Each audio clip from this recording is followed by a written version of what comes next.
Hello, good evening, everyone. I hope you had a fantastic Thursday.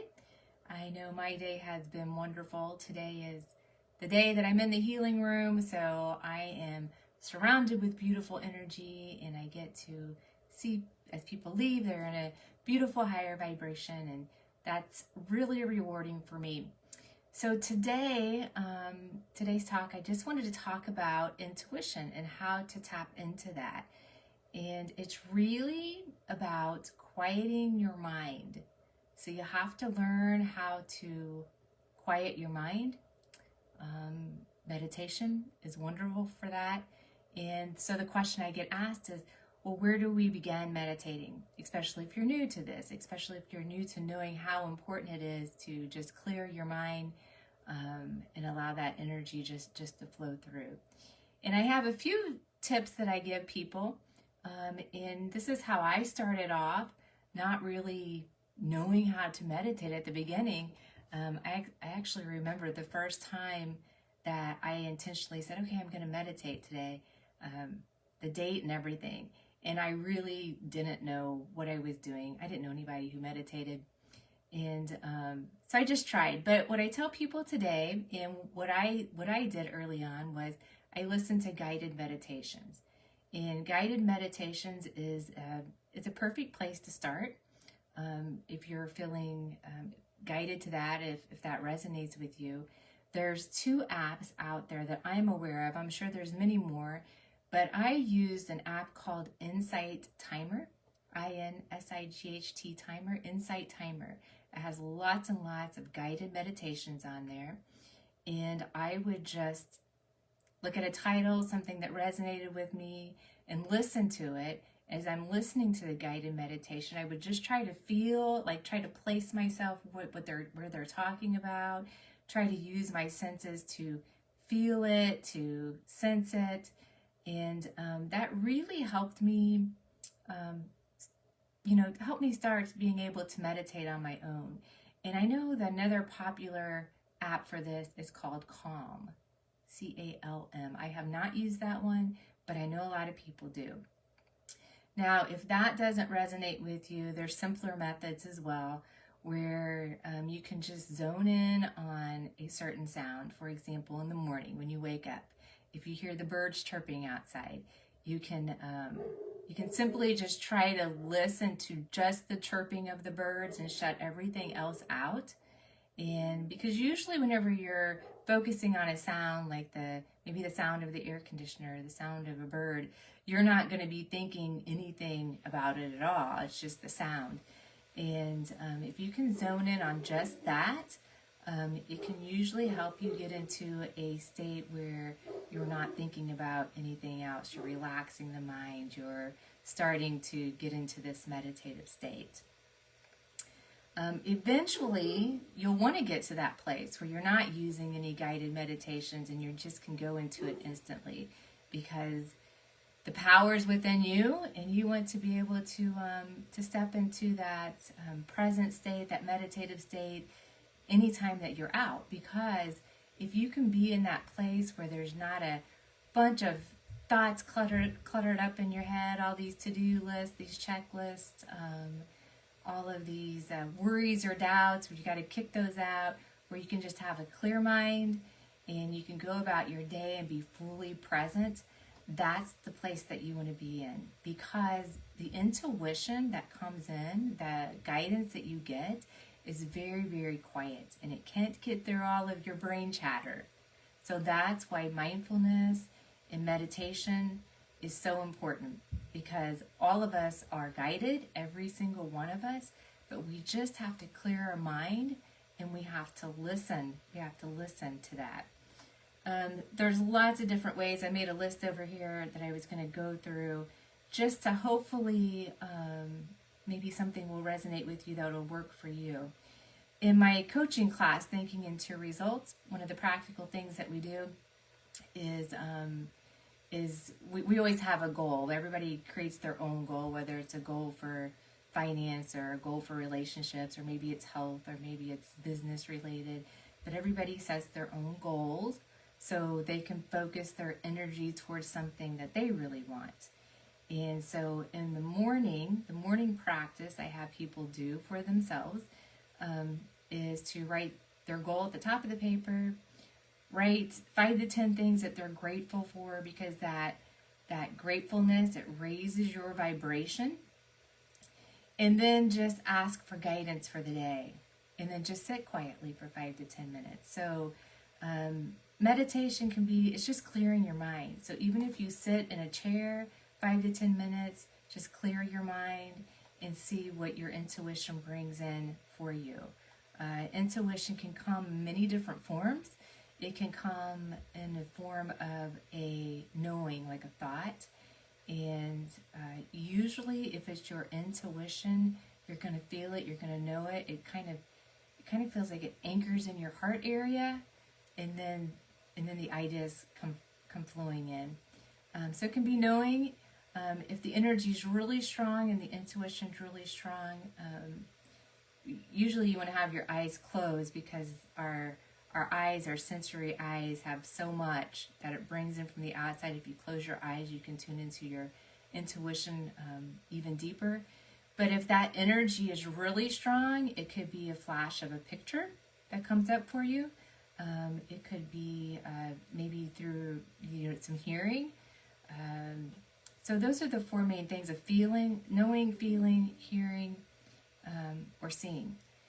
Those are the intuitions that will come in for you whenever you get really good at this, and you can tune everything out, and you really have that strong connection. So you ask for guidance for the day. You sit quietly 5 to 10 minutes and see what comes for you. No matter if something comes right away or if it doesn't, just quieting the mind is really, really healing, because you're just allowing that energy to flow through you without any thoughts bouncing it around. And that's actually how healing works. Even in the healing room today, I just quiet my mind, allow the energy to come through, so that has a healing effect for the client. So it's pretty easy to understand. It's really just controlling our thoughts to having no thoughts. The other things you can do whenever you start to really tap into your intuition, people will say, well, how do I know it's my intuition? How do I know that it's my intuition? And there's metaphysical tools you can use, and this, of course, I love metaphysics because it's fun and it works. But there's this, people use pendulums sometimes, so they can say, okay, they're really tapping into their intuition, and it's a way to check it. So this will actually swing to yes or no answer, and you can check your intuition that way. It's a fun way to do it. Sometimes people use cards, and I have cards as well, like tarot cards. I use them just for myself. Don't use them as often anymore, but I do have them.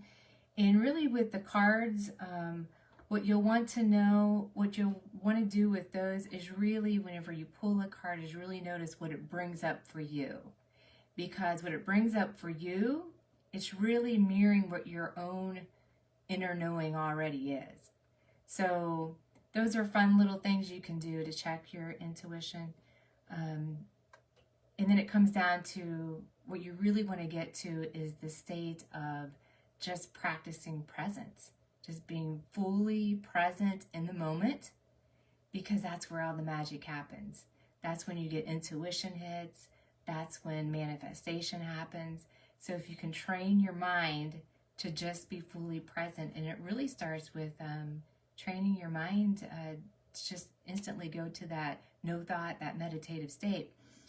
And I was thinking about this as I learn all this information, and I teach it, and I implement it, and I do it. And I think about my life, and there's many times where I've been in that present state. And I'm sure a lot of you as well do that too. If you're really interested in something, if you have a hobby and you are just fully present and immersed and just working on that, that is being fully present. I remember when my boys were younger, one of the favorite things that I loved to do at night is to rock them.